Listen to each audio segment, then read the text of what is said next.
Ladies and gentlemen, my name is Compton Wilson, for the record. This question is addressed to Timothy Harris. You guys said here you talk. I'm very confused.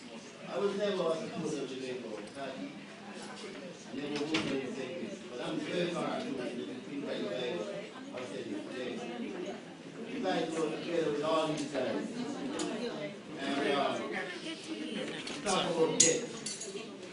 Mr. Timothy Harris was one financial minister. I heard the Prime Minister say like took away from you because you were going to go to jail.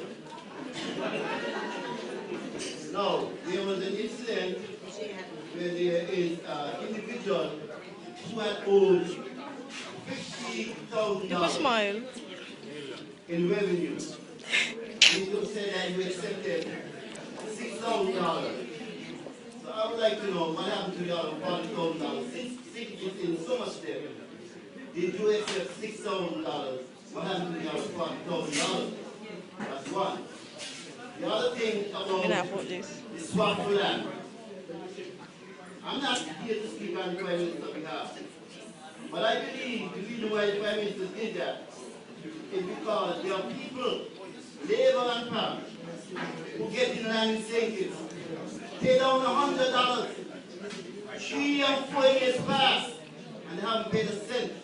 Now, when the government sell land, how do you expect the government to pay civil servants if you're going to be holding up revenue?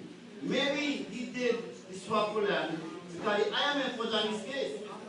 Maybe he did it because by getting the money in a large sum that would help to pay down our national debt. Now remember, when these people buy these land in St. Kitts, overseas, or they build these big hotels, when they leave, they can't go with the land. It still belongs to us. The building still belongs to us. They can't pick up our money. Okay, all right. Oh my God. This retard. I would like Mr. Timothy Harris to tell us why is it that the finance and the Prime Minister, why it was taken away from him? Okay, all right. Thank you very much for your question. Dr. Harris, you're going to answer that for you. You gonna answer? I want this answer.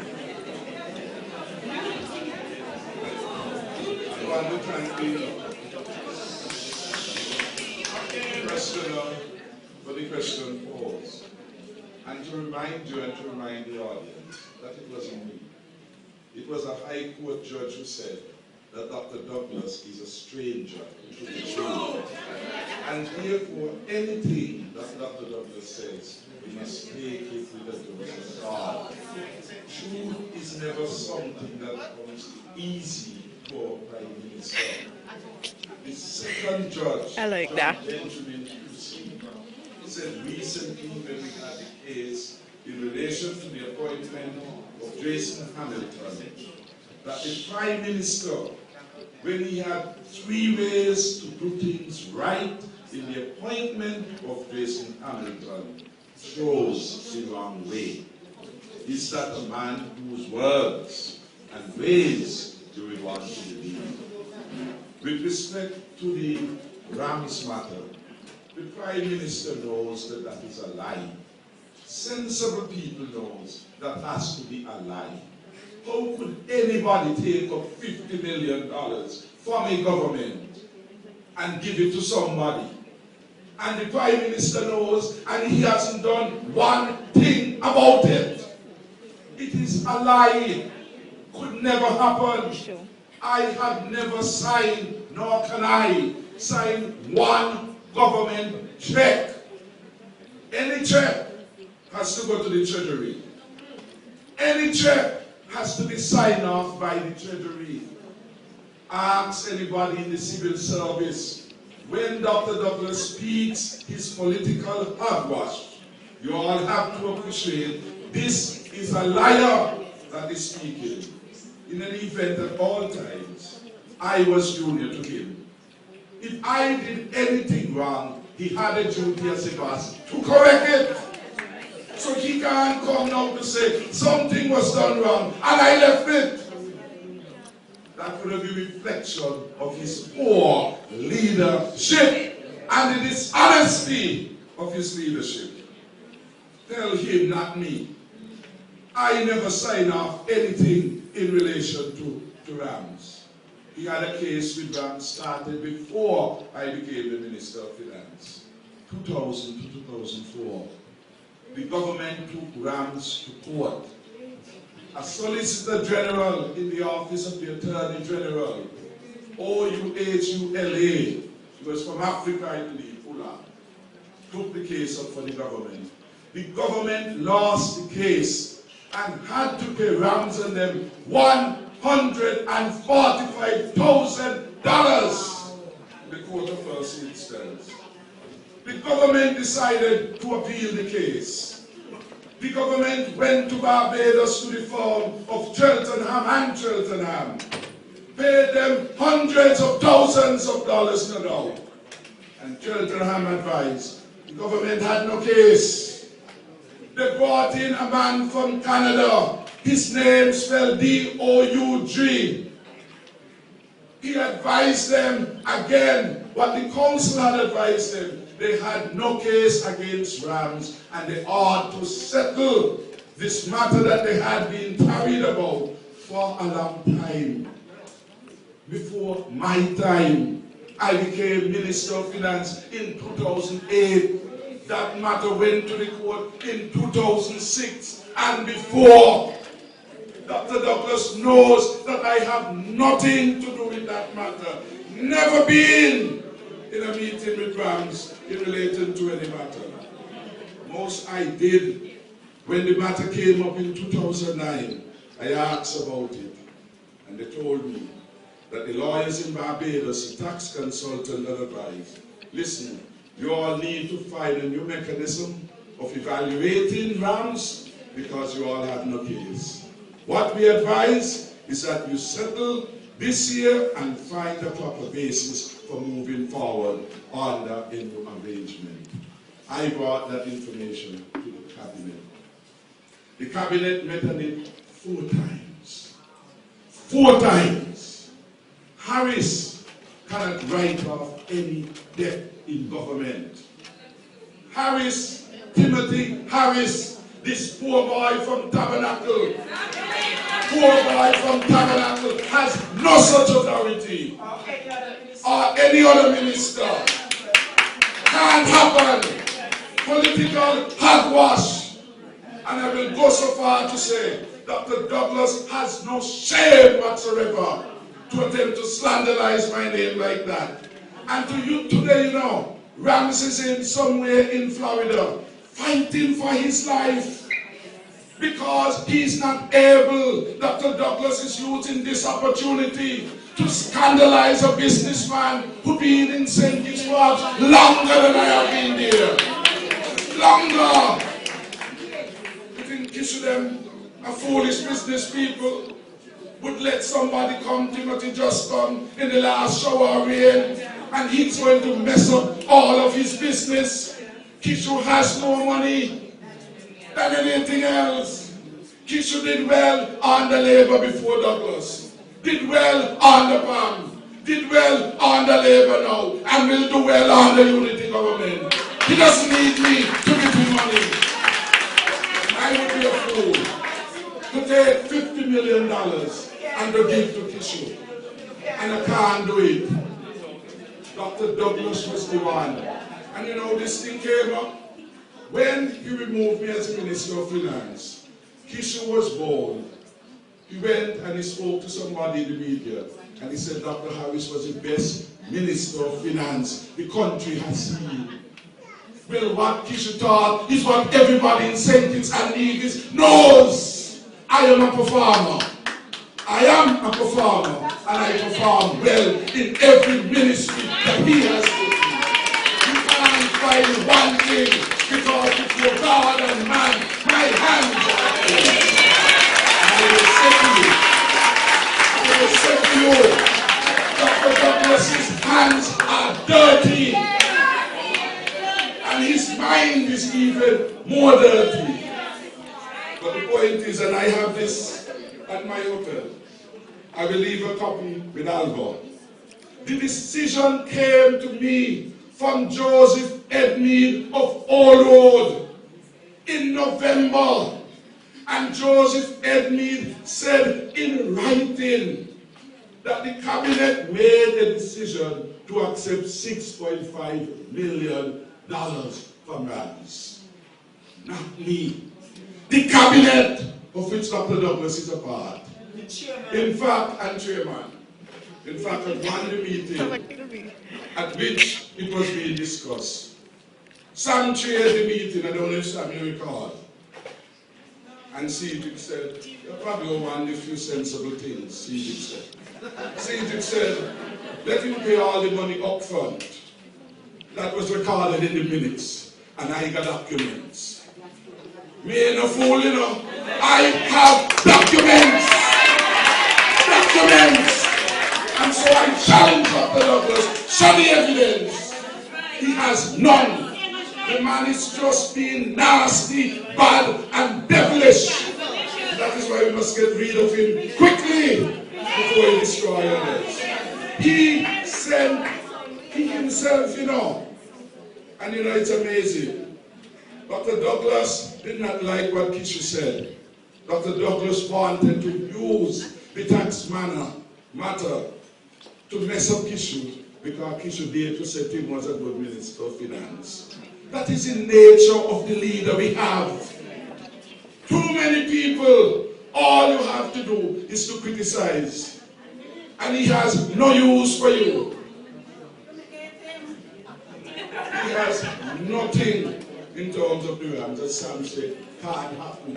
And you must ask people, when you hear people chat these kind of things, which not sound impossible, you all have to ask somebody, how that they could happen.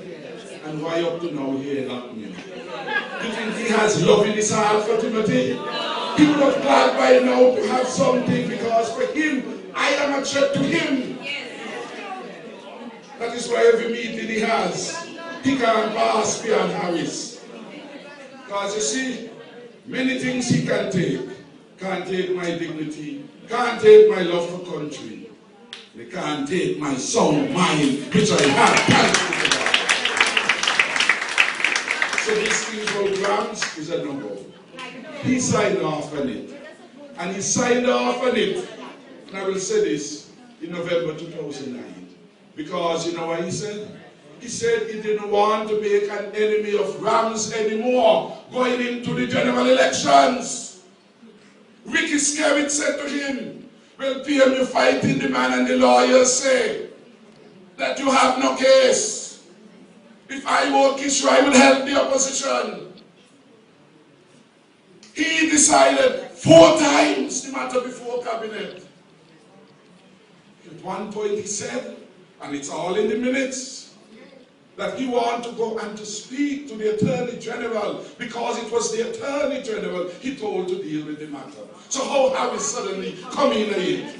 Me ain't a lawyer. It is a legal matter that there since before I became Minister of Finance. I call the lawyer name. I will say to you, go and ask Anthony Gonzalez. He was Ram's lawyer. Go and ask Kelsey, Wilkin, and Ferdinand. They were Ram's lawyer at one point. That one lawyer matter. That one lawyer matter. My only job was when cabinet asked what was happening with the Rams matter to say what the lady from Inland Revenue told me. I can't write off, I can't write down. That is the reality. So that is just foolishness. Foolishness can't happen.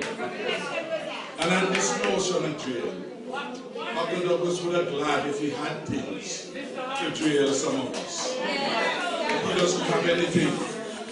None at all. Yes. How did he get that far? That? With Bronx. Why? Why he got there? Why did Bronx got to this distance in order for it to have a problem? Well, as I said, there were issues in relation to the computation of tax. I think we have a man here who had been involved in tax and those issues. Every year you have to file tax. And apparently, over years, there were differences in views regarding what the Indian Revenue would say he had and what he said he would have made. So they had those issues. I can't go into, they went to the books and so on. I can't go to details because, as I said, that was long before my time. He was asked Dr. Douglas that. He was the minister at the time. He assigned the Attorney General to deal with the matter. I was simply reporting what came to Cabinet when I was Minister of Finance, what was told to me. So he agreed to that settlement. 4 times it went to the Cabinet. 4 times in 2009. And in November, the decision came back to me from Joseph Edmead, the Cabinet Secretary, to say that was what Cabinet wanted. And I communicated that to the Financial Secretary as it was my duty to do. Me a poor man. Me a one poor man. Nobody gonna scandalize my name with foolishness.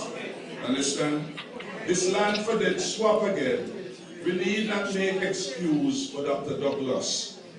You can't. I'm not making it. No, I'm not I want you to know, I'm not making a personal attack. I understand what I'm I'm talking to you from your own party, and if you realize you stay a long time on this subject, so it's a very important question. It is an important question because you raise it, and the details are important so that you could understand, so that you know what you are speaking about when you speak about him. Because I have the fact, so I'm giving you the facts. And I'm saying in relation to the land matter, you need not make no excuse. Dr. Douglas sold land to Alan Stanford at the airport for 68 cents a square foot. By no stretch of the imagination can it be right for him to then to be made lands available to ordinary people. $6.95, $2.95, and under the land swap deal, it is $17.60 per square foot for the land. 68 cents to prime land in the country at the airport goes. How does it come up by these things? I don't know. So that is what we're talking about. And the other problem in relation to the land is that while he was saying that there is no land for the people in Sandy Point, that all they could get land was in Depe and in Molyneux, he found 497 acres of land in the very Sandy Point that will be sold to people from Dubai. It is not justified. It is that he had lied to the people. I have people in my constituency, in Molyneux, all the way from Sandy Point. And you ask me, how come you end up there? When I went to them, they said the only place they had land was Depe and Molyneux. And they wanted to move on. But after that, he found 497 acres. And we said that land deal was a bad deal. It must be a bad deal because it deprives the people of their land. Those are some of the issues that have created problems. And we spoke out against it in Parliament because we genuinely believe that it was the wrong way to go in relation to that matter. So that is the answer in relation to the land swap. It is a bad bill. It is a bill that we need to look at. Because you can't take land from our nationals and give it to the foreigners in our country. And as if it were we ain't nobody. We are stepchildren in our own land. That is the issue, you know. The issue is not that you're not supposed to play your debt. Sam told you how we grew up. It is you have to do it the right way. And he has chosen the wrong way to deal with that particular matter. But that's the land from Stanford.